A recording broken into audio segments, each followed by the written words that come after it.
আপনারা দেখছেন একুশে টেলিভিশন।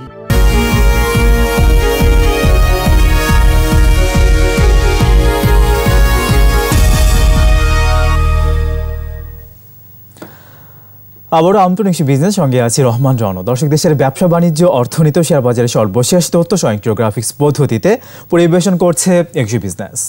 দর্শক, শুরুতে পুঁজিবাজারের দিন শেষের খবরাখবর জানতে আমরা চলে যাচ্ছি ঢাকা ও চট্টগ্রাম স্টক এক্সচেঞ্জ স্টুডিওতে। ডিসিতে আছেন মাহবুব রহমান এবং সিসিতে আছেন রাজিউর রহমান।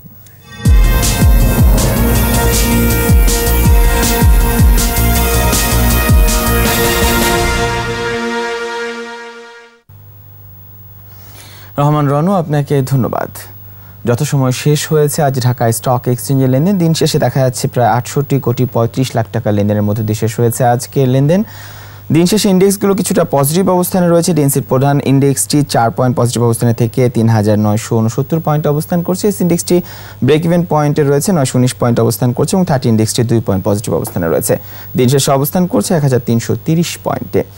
যে কটি প্রতিষ্ঠানের মধ্যে দিন শেষে লেনদেন হয়েছে তাদের মধ্যে 29টি প্রতিষ্ঠান দর বৃদ্ধি পেয়ে লেনদেন হয়েছে, 16টি প্রতিষ্ঠান দর হারিয়ে লেনদেন হয়েছে এবং 220টি প্রতিষ্ঠানের দর অপরিবর্তিত রয়েছে। দিন শেষে টপ টেরে যে প্রতিষ্ঠানগুলো অবস্থান করছে তাদের মধ্যে বেক্সিমকো ফার্মা রয়েছে প্রথম অবস্থানে। পরবর্তী অবস্থানগুলোতে রয়েছে রেকিট ব্যাংকিজার, রয়েছে Bangladesh submarine cable and company limited, summit power, Indo Bangla Pharma এবং লিন্ডেবিডি। এদিকে শতাংশের দিক দিয়ে সবচেয়ে বেশি দর বৃদ্ধি পেয়ে লেনদেন হয়েছে জেনারেশন নেক্সট ফ্যাশনের। ঢাকা রাইং রয়েছে দ্বিতীয় অবস্থানে, তৃতীয় অবস্থানে রয়েছে কেয়া কসমেটিক্স এবং তাল্লু স্পেনিং রয়েছে চতুর্থ অবস্থানে টপ গেইনারের তালিকায়। এদিকে সেক্টর ওয়াইজ মুভমেন্টে দেখা যাচ্ছে আজ সবচেয়ে বেশি লেনদেন হয়েছে ফার্মাসিউটিক্যাল সেক্টরে 22,43,00,000 টাকা লেনদেন হয়েছে, ফুয়েল অ্যান্ড পাওয়ার সেক্টরে 6,25,00,000, ব্যাংকিং সেক্টরে 5,88,00,000 এবং টেলিকমিউনিকেশন সেক্টরে দেখা যাচ্ছে 3,26,00,000 টাকা লেনদেন হয়েছে আজ ঢাকা স্টক এক্সচেঞ্জে। তো এই ছিল ঢাকা স্টক এক্সচেঞ্জের আজকে দিন শেষের খবরাখবর। এখন চিটাগাং স্টক এক্সচেঞ্জের দিন শেষের খবরাখবর জানতে চলে যাব সিএসসি স্টুডিওতে, সেখানে রয়েছেন রাজিউর রহমান। ধন্যবাদ মাহবুব রহমান আপনাকে।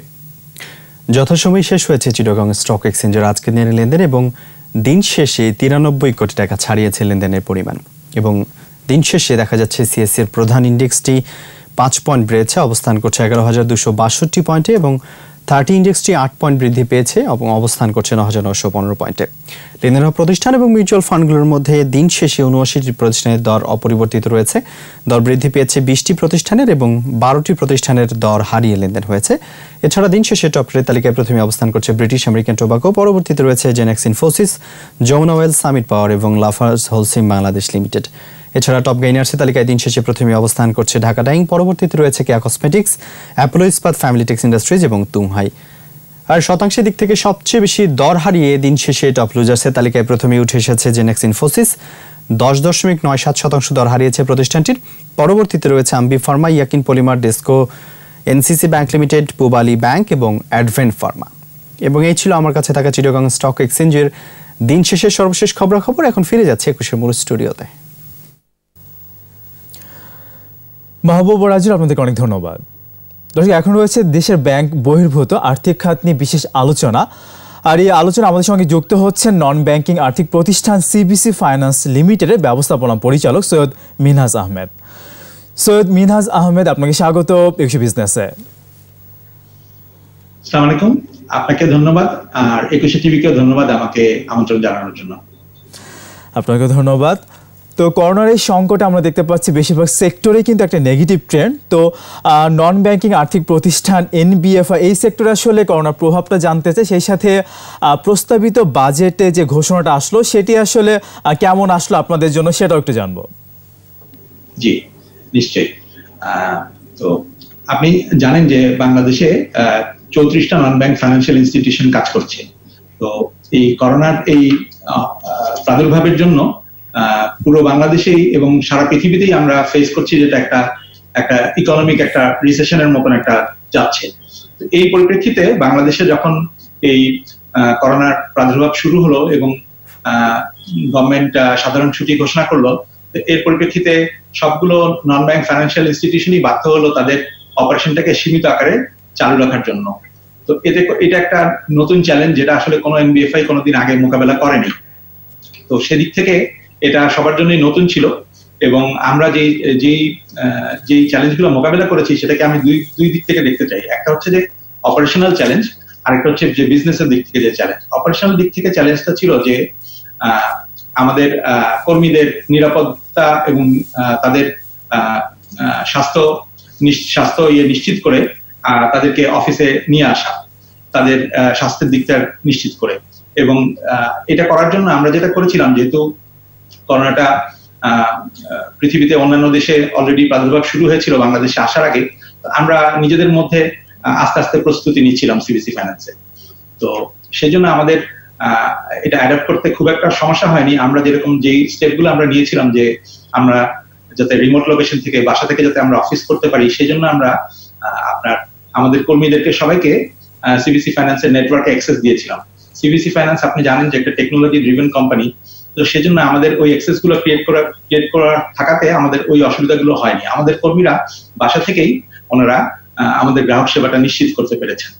তো এটা একটা বড় চ্যালেঞ্জ ছিল প্রথমে, কারণ আমাদের হোম অফিস কনসেপ্টের সাথে বাংলাদেশে আসলে খুব একটা আমরা পরিচিত না, বা রেগুলার হোম অফিস থেকে কাজ করে অভ্যস্ত না।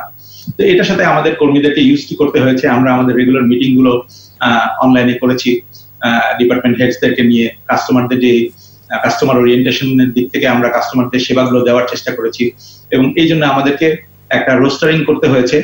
আমরা আমাদের চেষ্টা করেছি আমাদের এমপ্লয়ীদের মধ্যে থেকে মিনিমাম সংখ্যক 30% মতন এমপ্লয়ীদেরকে অফিসে এনে আমরা যাতে কাস্টমার সেবাটা নিশ্চিত করতে পারি, বাকিরা বাসা থেকে তাদের সাপোর্টটা দিয়ে গেছে।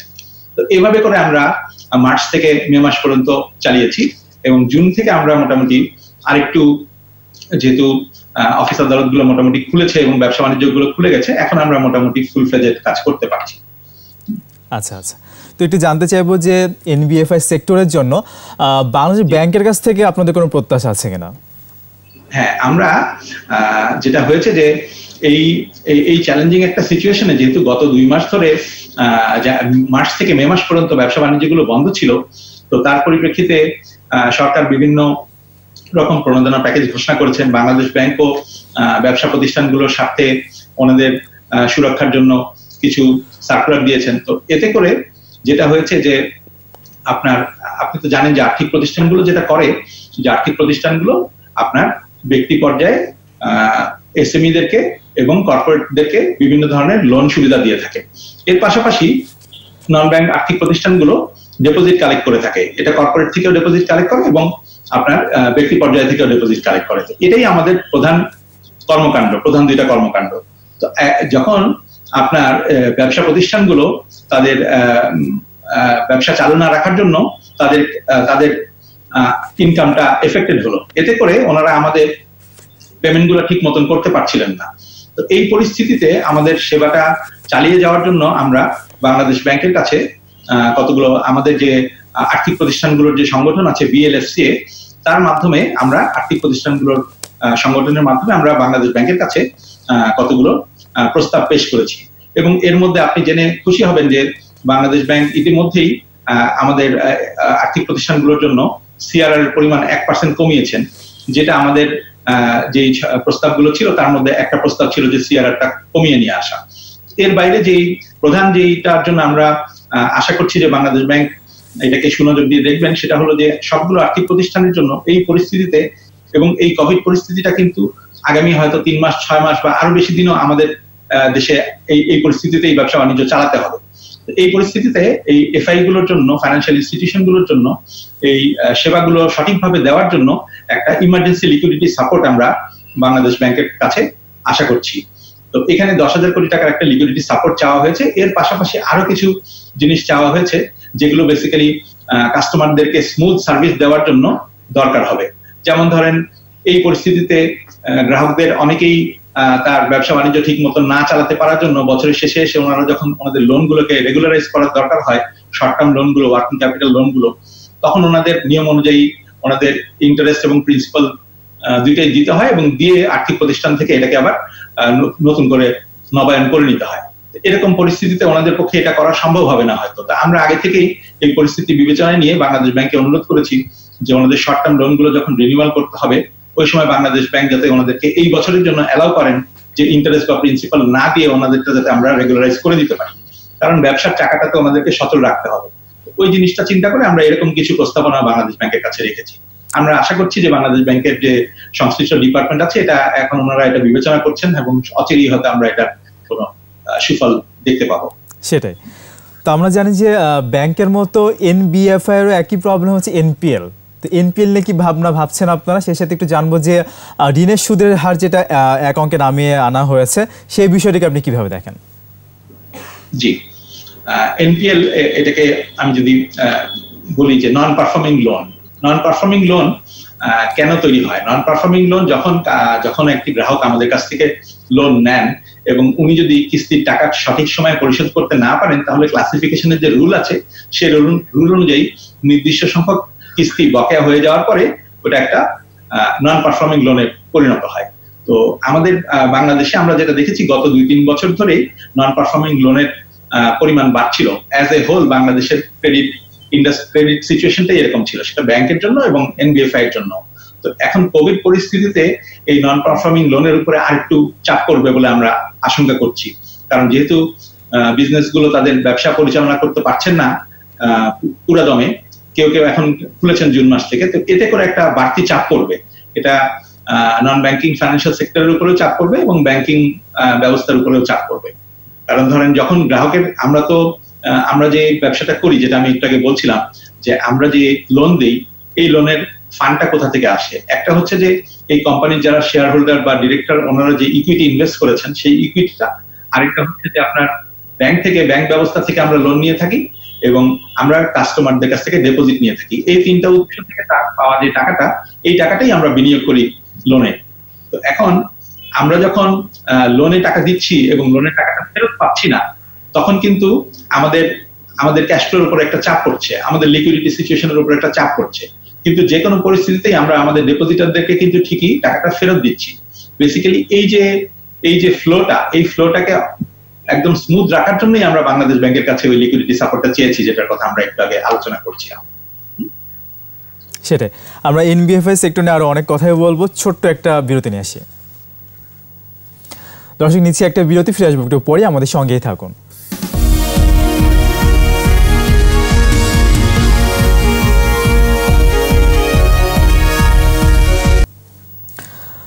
আবারও স্বাগত একশো বিজনেসে। দর্শক, বিরতির আগে দেশের ব্যাংক বহির্ভূত আর্থিক খাত নিয়ে কথা বলছিলাম। নন ব্যাংকিং আর্থিক প্রতিষ্ঠান সিবিসি ফাইন্যান্স লিমিটেডের ব্যবস্থাপনা পরিচালক সৈয়দ মিনহাজ আহমেদের সঙ্গে আবার ফিরছি আলোচনায়। সৈয়দ মিনহাজ আহমেদ, আমরা করোনা সংকটে আপনাদের এই খাত নিয়ে কথা বলছিলাম। একটু জানবো যে ব্যাংকে আমরা দেখি যে অনেক ডাইভার্সিফাইড প্রোডাক্ট থাকে, সেক্ষেত্রে আপনাদের খাতে সেই প্রোডাক্টের সংখ্যা তুলনামূলকভাবে কিছুটা কম। তো সেক্ষেত্রে কি কাজ করছেন আপনারা, বিশেষ করে সিবিসি ফাইন্যান্স কি কাজ করছে একটু জানতে চাই। জি, অবশ্যই। আপনি ঠিকই বলেছেন যে ব্যাংকের সুযোগ রয়েছে, যেহেতু তাদের লাইসেন্স পারমিট করে বেশ কিছু প্রোডাক্ট দেওয়ার, যেগুলো আসলে এফআই গুলো, ফাইন্যান্সিয়াল ইনস্টিটিউশন গুলো অফার করতে পারে না। যেমন আমরা ধরেন সেভিংস অ্যাকাউন্ট করতে পারি না বা আমরা এলসি খুলতে পারি না। আমরা আদার দেন দ্যাট লেন্ডিং সাইডে আমাদের মোটামুটি সবগুলো এফআই এখন বিভিন্ন ধরনের প্রোডাক্ট অফার করছি। আমরা সিবিসি ফাইন্যান্সে আমরা কিন্তু শুরু থেকেই অন্যান্যদের থেকে কিছু ব্যতিক্রমী কাজ করছি। যেমন আমরা সিবিসি ফাইন্যান্সের শুরু থেকেই ক্ষুদ্র এবং যেটাকে আমরা সিএসএমই বলি, কটেজ স্মল এন্ড মাইক্রো এন্টারপ্রাইজদেরকে ফাইন্যান্স করার জন্য আমরা চেষ্টা করছি। আমরা আনব্যাংক সেক্টর, যাদের কাছে ব্যাংকিং সেবা পৌঁছায়নি, তাদেরকে ফাইন্যান্সিয়াল ইনক্লুশনের মাধ্যমে আমরা তাদেরকে সেবা দেওয়ার চেষ্টা করছি। এই পরিপ্রেক্ষিতে আপনি জেনে খুশি হবেন যে এই পরিপ্রেক্ষিতে আমরা ডিফিডের একটি ফান্ড পেয়েছিলাম ইউকে গভর্নমেন্টের, এবং এই ফান্ডের আন্ডারে আমরা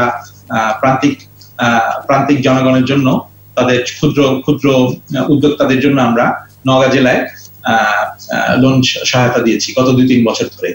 এটা একটি আর্থিক প্রতিষ্ঠান হিসেবে সবগুলো আর্থিক প্রতিষ্ঠান আসলে স্মল বা কটেজ বা মাইক্রো নিয়ে কাজ করছে না। এটা আমাদের একটা ইনিশিয়েটিভ, যেটা আসলে অন্যদের থেকে ডিফারেন্ট। আমরা চেষ্টা করে যাচ্ছি এইভাবে কাজ করার জন্য। অক্সফামের সাথে কোলাবোরেশনেও আমরা কিছু প্রান্তিক এলাকার ইয়েদের জন্য, ক্ষুদ্র উদ্যোক্তাদের জন্য আমরা কিছু সাহায্য দিয়েছি। এই পর্যন্ত আমরা এই দুইটি উদ্যোগের আন্ডারে 100টারও বেশি গ্রাহককে সার্ভ করতে পেরেছি, এবং ওইখানে আমরা ছোট ছোট ডিপোজিটও মোবিলাইজ করছি। তো এই ধরনের কিছু উদ্যোগ নিয়ে আমরা কাজ করছি। আমরা সামনে যেটা করতে চাই যে আমরা মোর টেকনোলজি ওরিয়েন্টেড হতে চাই। এই কোভিড সিচুয়েশনটা আমাদেরকে কিন্তু দেখিয়ে দিচ্ছে যে আসলে আমাদের ওয়ে অফ ডুইং থিংসটা চেঞ্জ করতে হবে। গোয়িং ফরওয়ার্ড হয়তো পুরো পৃথিবীতেই আমাদের সার্ভিস ওরিয়েন্টেশনে একটা পরিবর্তন আসবে। আমরা মোর টেকনোলজি ওরিয়েন্টেড সেবা নিয়ে সামনের দিকে আসার জন্য কাজ করে যাচ্ছি। সেটাই, পাশাপাশি রেগুলেটরি গুলো রয়েছে, সেই সেবাগুলো কিন্তু আমাদের রয়েছে। আমি জাস্ট আপনাকে যেটা আমাদের ডিফারেন্ট প্রোডাক্ট সেই দুটো সম্পর্কে বললাম। এর পাশাপাশি আমাদের কর্পোরেটদের জন্য এবং কনজিউমারদের জন্য সব ধরনের লোন প্রোডাক্ট রয়েছে, এবং আমাদের কর্পোরেট এবং ইন্ডিভিজুয়াল ডিপোজিটারদের জন্য সব ধরনের ডিপোজিট প্রোডাক্ট রয়েছে। আমরা সবগুলো সেগমেন্টেই বেসিক্যালি অপারেট করছি। কর্পোরেট, কনজিউমার এবং এসএমই তিনটা সেগমেন্টেই আমাদের লোন প্রোডাক্ট রয়েছে এবং তিনটা সেগমেন্টেই আমাদের ডিপোজিট প্রোডাক্ট রয়েছে। সেটাই। এবার আমরা দেখলাম যে প্রস্তাবিত বাজেটে অপ্রদর্শিত অর্থ বিনিয়োগের সুযোগ আর্থিক খাতেও থাকছে, তো এই বিষয়টাকে আপনি কিভাবে দেখেন? যেটা আমরা দেখে আসছি যে বেশ কয়েক বছর ধরেই এটা নিয়ে বাজেট আসার আগে কথা হয় যে অপ্রদর্শিত অর্থ বিনিয়োগের সুযোগ থাকবে কিনা। তো অনেক ব্যবসায়ীরা মনে করেন যে এতে করে হয়তো ওই পার্টিকুলার সেক্টরটাতে বিনিয়োগ বাড়বে। তো সেটা হয়তো ডেফিনেটলি বাড়বে। একটা উন্নয়নশীল দেশে বা উন্নয়নশীল দেশগুলোতে গভর্নমেন্ট এই সুযোগটা দিয়ে থাকে। এটা ইকোনমিতে একটা ওই যে অর্থটা অপ্রদর্শিত রয়েছে সেই অর্থটা যাতে ইকোনমিতে এসে নর্মাল ফ্লো অফ ইকোনমির মধ্যে আসতে পারে, সেদিক থেকে এটা দেশের ডেভেলপমেন্টে ডেফিনেটলি কাজে আসবে। যদি যাদের অপ্রদর্শিত আয় রয়েছে তারা যদি এটাকে চ্যানেলাইজ করেন ওই পার্টিকুলার ইনভেস্টমেন্ট সেগমেন্টগুলোতে, তাহলে ডেফিনেটলি দেশ উপকৃত হবে।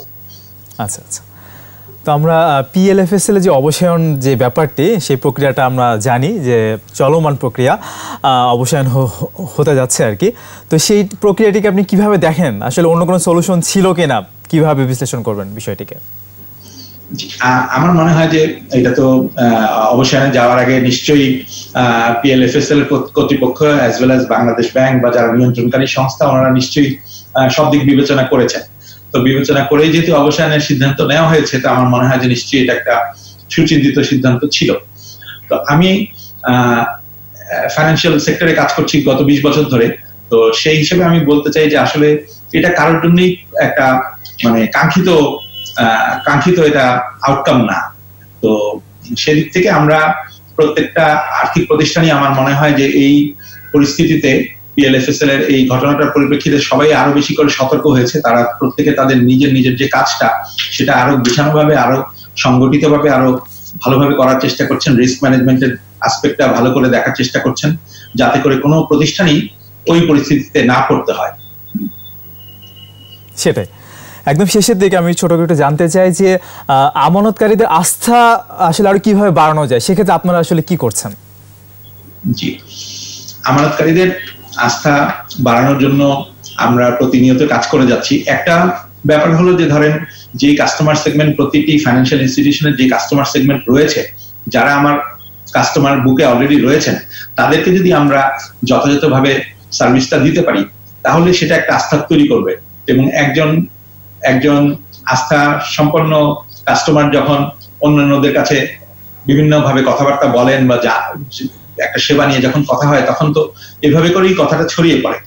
আমরা সিবিসি ফাইন্যান্সে চেষ্টা করছি যে আমাদের যে গ্রাহকরা রয়েছেন তাদেরকে বেস্ট কাস্টমার সার্ভিসটা প্রোভাইড করার জন্য। এটার একটা উদাহরণ হিসেবে আমি বলতে পারি যে কোভিড সিচুয়েশনের এই গত মার্চ থেকে মে মাসের মধ্যেও আমরা আমাদের ডিপোজিটারদের যে তাদের ইন্টারেস্টের টাকা, প্রিন্সিপালের টাকা, এটা যথাসময়ে দেওয়ার জন্য যথাসাধ্য চেষ্টা করছি এবং অলমোস্ট সব ক্ষেত্রেই আমরা যথাযথ সময় দিতে সক্ষম হয়েছি। যদিও আমাদের অফিস বন্ধ ছিল অথবা সীমিত আকারে চালানো ছিল, অথবা আমরা আমাদের লোনের কাস্টমারদের কাছ থেকে আমাদের ইনস্টলমেন্ট পেতে আমাদের খুব ডিফিকাল্ট হয়ে যাচ্ছিল, এই পরিস্থিতিতেও আমরা ওই সেবাটা চালিয়ে গেছি। তো আমার মনে হয় যে আমাদের পাশাপাশি অন্যান্য আরো অনেক এফআই এই পরিপ্রেক্ষিতে কাজ করছে। পাশাপাশি ধরেন এখানে সবার একটা স্টেপ নিতে হবে, যে যেমন ধরেন রেগুলেটরেরও একটা স্টেপ নেওয়ার আছে, যে রেগুলেটররাও আস্থা তৈরি করার জন্য একটা মার্কেটে ওই কনফিডেন্সটা তৈরি করার জন্য রেগুলেটরদেরও রোল রয়েছে। তা আমার মনে হয় যে প্রত্যেকটা স্টেক হোল্ডার যখন তাদের স্টেপটা নিবে, তখন কাস্টমারদের আস্থাটা ফেরত আসবে। সবগুলো আর্থিক প্রতিষ্ঠান যেগুলো রানিং আছে, ধরেন 34টা প্রতিষ্ঠান তো রানিং আছে, একটা প্রতিষ্ঠানে সংকট হয়েছে, এই সংকটটা কাটিয়ে উঠতে গিয়ে এই পুরো ইন্ডাস্ট্রিটা আমার মনে হয় যে আরো বেশি শক্তিশালী হয়ে সামনের দিকে আগাবে। কারণ সবাই তো ওই জিনিসটা না হওয়ার আগে পর্যন্ত তো কারোর ধারণা ছিল না যে এরকম হতে পারে। এখন প্রত্যেকটা ফাইন্যান্সিয়াল ইনস্টিটিউশনই অনেক বেশি সতর্ক আগের থেকে। এবং আমরা কাস্টমারদেরকে একদম সর্বোচ্চ মানের সেবা দেওয়ার জন্য প্রতিনিয়ত কাজ করে দেওয়ার চেষ্টা আপনারা করে থাকেন। সেটা জনাব মিনহাজ, আপনার কাছ থেকে আপনার সেক্টর নিয়ে জানছিলাম, সিবিসি ফাইন্যান্স নিয়েও জানছিলাম। আপনাকে অনেক ধন্যবাদ আমাদেরকে সময় দেওয়ার জন্য। আপনাকে অসংখ্য ধন্যবাদ এবং ইটিভিকেও অনেক ধন্যবাদ আমাকে আমন্ত্রণ জানানোর জন্য। দর্শক, এতক্ষণ দেশের ব্যাংক বহির্ভূত আর্থিক খাত নিয়ে কথা বলছিলেন নন ব্যাংকিং আর্থিক প্রতিষ্ঠান সিবিসি ফাইন্যান্স লিমিটেডের ব্যবস্থাপনা পরিচালক সৈয়দ মিনহাজ আহমেদ। এই সাথে শেষ করছি আজকে 21 বিজনেস। দর্শক, আগামী রোববার আবার ফিরে আসবো 21 বিজনেসের নিয়মিত সব আয়োজনে। দেখার আমন্ত্রণ রইল, কি সঙ্গে থাকুন।